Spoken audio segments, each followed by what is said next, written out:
Bukan karena kelahiran seseorang menjadi hina. Bukan karena kelahiran seseorang menjadi mulia. Tetapi karena perbuatanlah seseorang menjadi hina atau mulia. Selamat siang para pemirsa TVRI Jambi, dimanapun Anda berada. Jumpa kembali kita dalam acara Mimbar Agama Buddha. Semoga para pemirsa dimanapun Anda berada, selalu dalam keadaan sehat, sejahtera, bahagia anaknya. Selalu dalam lindungan Sang Triratna, Sang Buddha, Dhamma, dan Sangha. Namo Sang Hyang Adi Budaya, Namo Buddhaya. Namo Buddhaya.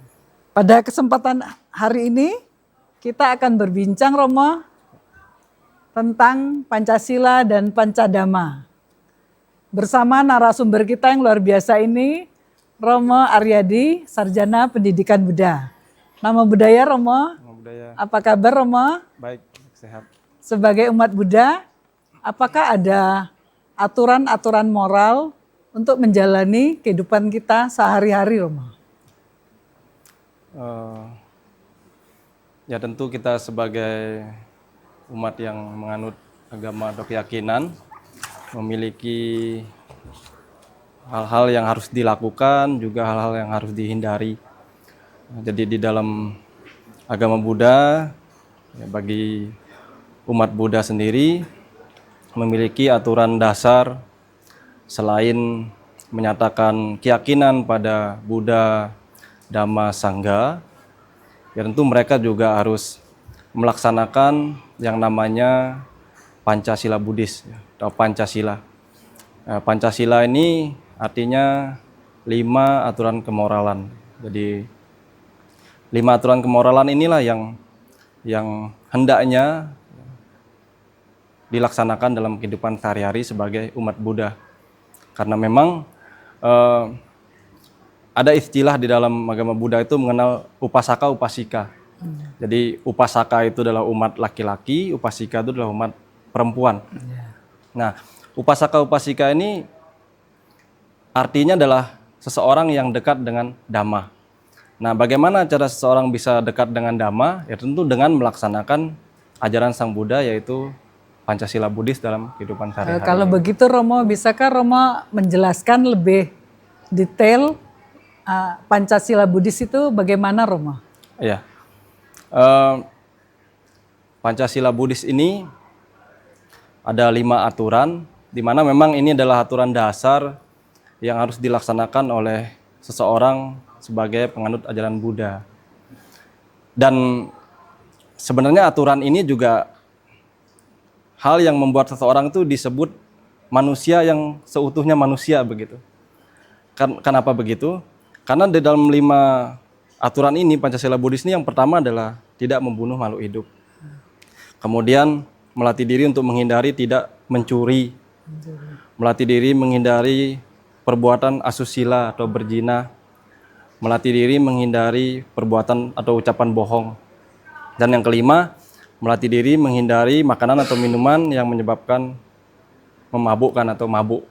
Jadi kalau 5 aturan ini dilaksanakan, tentu seseorang itu memiliki moral yang baik. Begitu ya, Tetapi Romo? kalau misalnya 5 ini dilanggar, ya kita bisa lihat di masyarakat, contoh ada orang yang suka membunuh misalnya, atau suka mencuri. Kan orang tidak mungkin mengatakan, oh dia seperti manusia, berarti seperti binatang kelakuannya kan gitu, Gitu seperti hewan gitu. Nah, makanya kita dianjurkan untuk melatih 5 aturan ini sebenarnya tidak hanya untuk kita melakukan kebaikan, tetapi sebenarnya juga untuk melindungi diri kita dari hal-hal yang tidak baik. Nah, jadi ada 5 tadi, ya, tidak membunuh, tidak mencuri, tidak berbuat asusila, tidak berbohong, dan tidak mabuk-mabukan. Kalau demikian Romo, seperti Pancasila Buddhis itu seperti satu sumpah ya Romo, sumpah etika gitu. Dan sifatnya bisa pasif ya dibilang Romo. bisa dibilang begitu sebenarnya. Cuman kalau di dalam agama Buddha, di situ kalimatnya adalah melatih diri menghindari. Jadi berusaha menghindari hal-hal ini begitu. Lebih mengarah ke bertekad sih, tidak bersumpah gitu. Karena kalau bersumpah kan agak konotasinya kan harus dilakukan pasti gitu. Kenapa di dalam agama Buddha dikatakan berlatih diri atau bertekad melatih diri menghindari? Karena untuk tidak terhindar itu agak sulit, sangat tidak mudah lah begitu. Tetapi melatih diri menghindari gitu. Berjanji ya gitu ya Romo. Ya mungkin seperti itulah. Tapi kalau di dalam agama Buddha sih Berarti itu ya. sifatnya menghindari seperti Panatipata, Weramani, Sikapadang sama Dhyami itu menghindari pembunuhan. Ya. Berarti itu kayaknya sifatnya pasif. Ya. Jadi betul. aktifnya itu pancadama ya Roma. Ya betul. Jadi memang kalau kita sebagai umat Buddha melaksanakan Pancasila Buddhis ini tidak membunuh. Ya, kenapa kita melatih diri untuk tidak membunuh? Misalnya yang pertama, berarti kita mengembangkan cinta kasih. Atau di dalam diri kita memang sudah ada belas kasihan dan cinta kasih. Oh, saya tidak mau membunuh nih, karena saya kasihan gitu. Tetapi tidak membunuh atau menghindari pembunuhan ini sifatnya memang pasif. Nah, aktifnya bagaimana? Nah, maka ada istilah pancadama itu.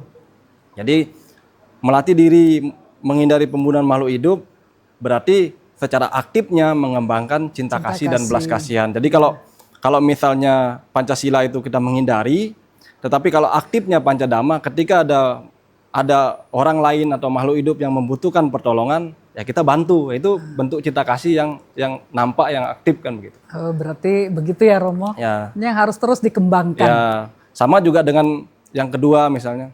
Nah, sila kedua melatih diri untuk tidak mencuri. Berarti kalau misalnya pasifnya tidak mencuri, ya Pancadama atau aktifnya, ya kita bekerja memperoleh penghidupan dengan cara yang benar, bekerja melakukan hal yang baik, yang halal lah kalau bahasa umumnya begitu. Nah, jadi ini juga yang aktifnya, yang Pancadamanya. Kemudian kalau misalnya ketiga nih, melatih diri menghindari perbuatan asusila atau berzina.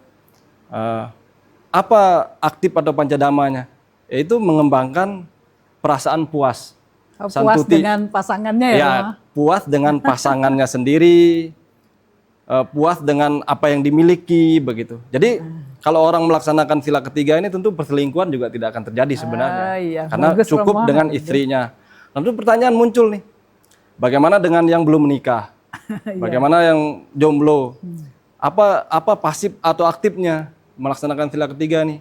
Yang mengembangkan perasaan puas dengan kesendiriannya pada saat itu. Jadi tidak sampai melakukan perbuatan yang melanggar sila ketiga dengan melakukan hal itu dengan yang bukan pasangan kan gitu.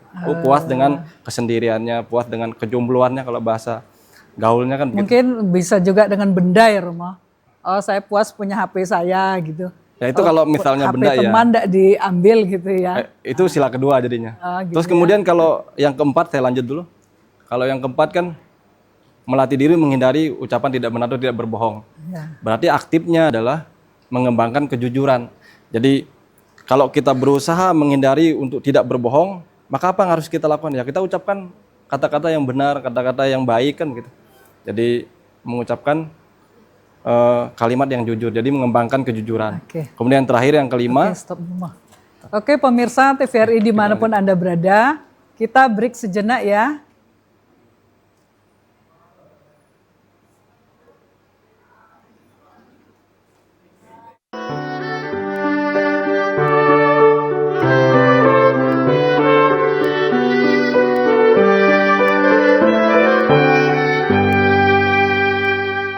Pemirsa TVRI Jambi yang berbahagia dimanapun Anda berada, kita kembali dalam mimbar agama Buddha bersama Romo Aryadi SPDB.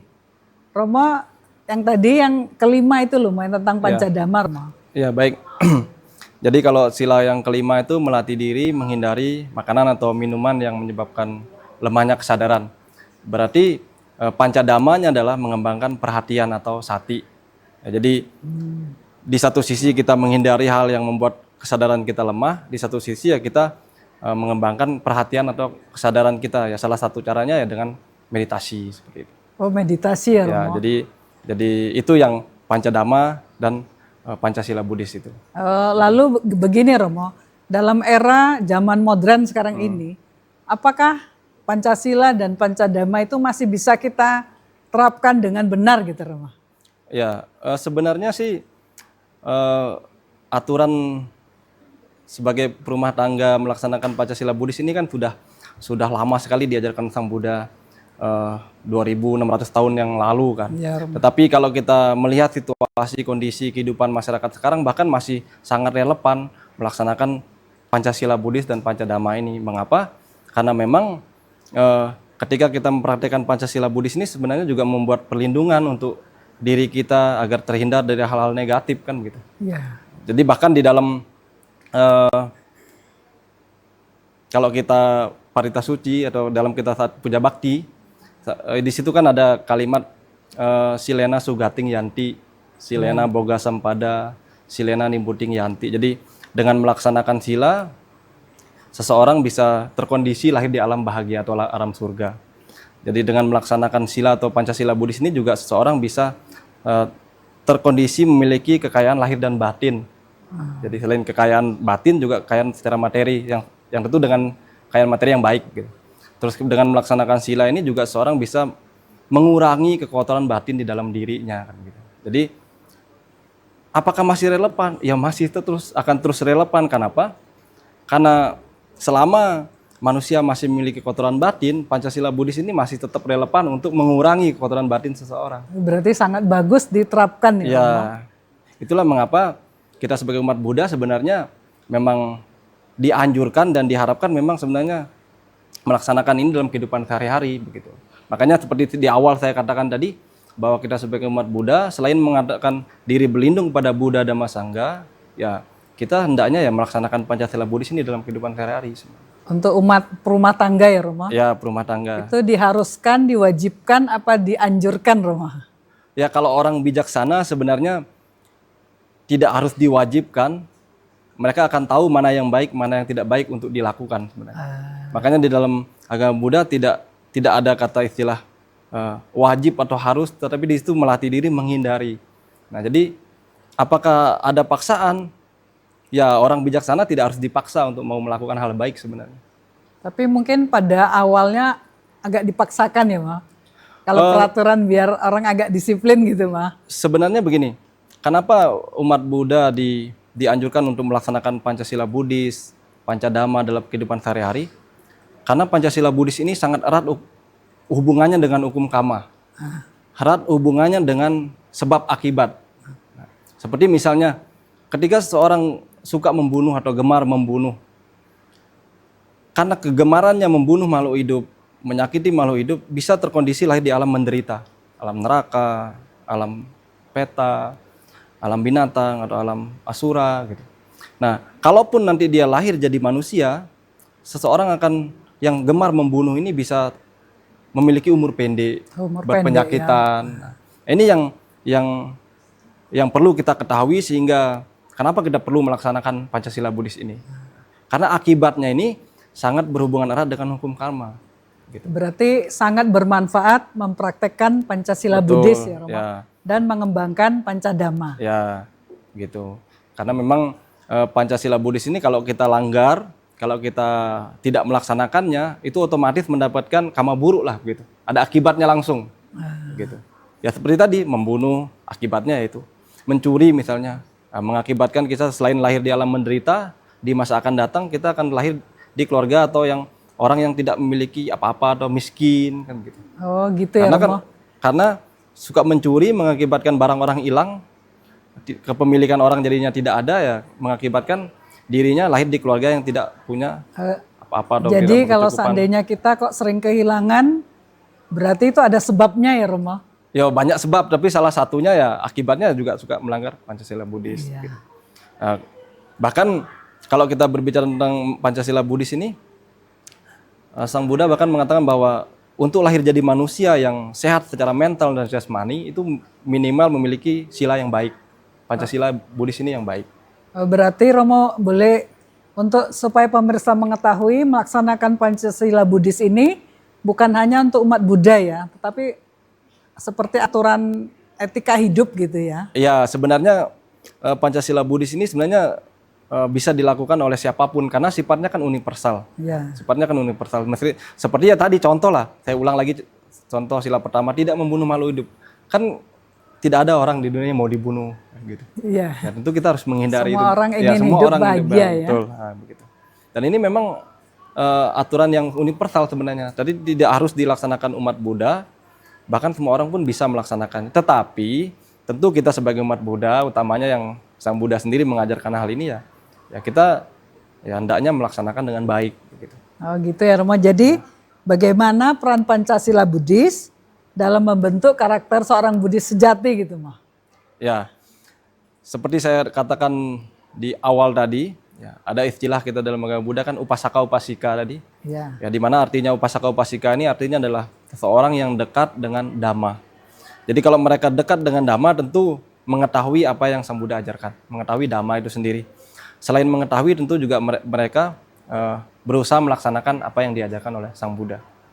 Nah, jadi bagaimana Dhamma ini atau Pancasila ini bisa membentuk karakter seseorang? Ya dengan mempraktekkan Pancasila Buddhis ini tentu secara otomatis akan membuat seseorang itu lebih menyayangi makhluk hidup, tidak gampang menyakiti, lebih dermawan, tidak gampang mengambil barang orang yang bukan miliknya atau haknya, tapi justru malah mau memberi kepada orang lain kan begitu, membantu.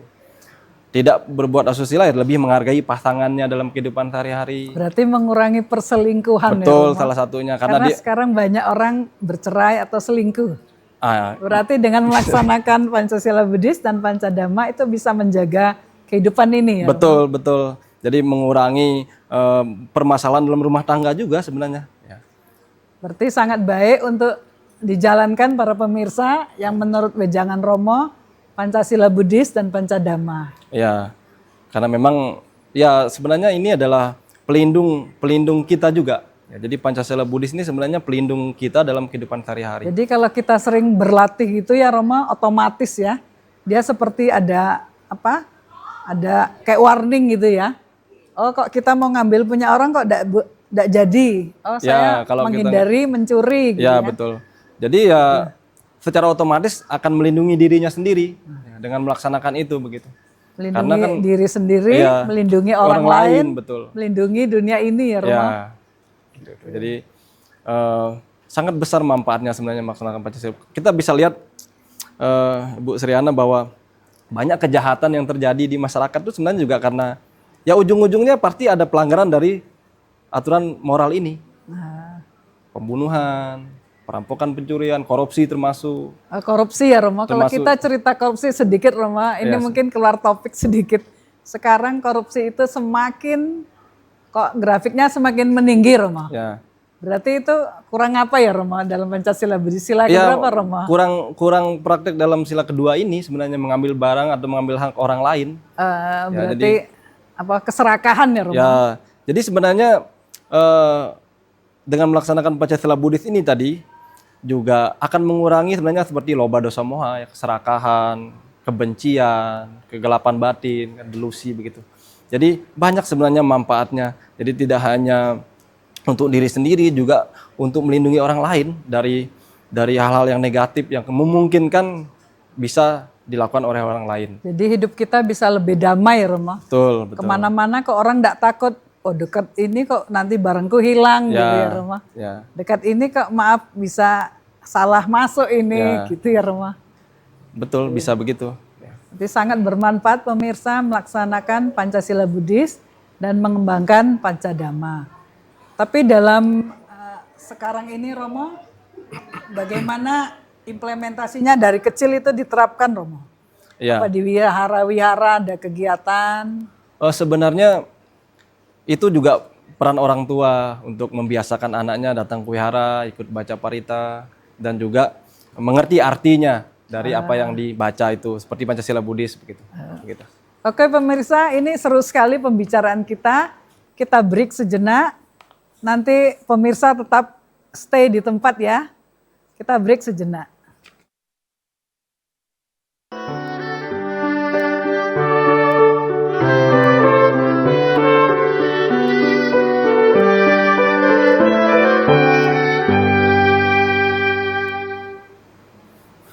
Berjumpa kembali pada Mimbar Agama Buddha. Tema kali ini Pancasila dan Pancadhamma sangat bagus sekali. Silakan Romo memberikan closing statement-nya Romo. Ya, Ibu, bapak, saudara-saudari pemirsa yang ada di rumah. Kita sebagai umat Buddha yang meyakini ajaran Sang Buddha, ya hendaknya berusaha dalam kehidupan sehari-hari, sedikit banyak mempraktekkan ajaran Sang Buddha, yaitu terutama mempraktekkan Pancasila Buddhis ini, karena Pancasila Buddhis ini juga akan melindungi kita dari hal-hal negatif.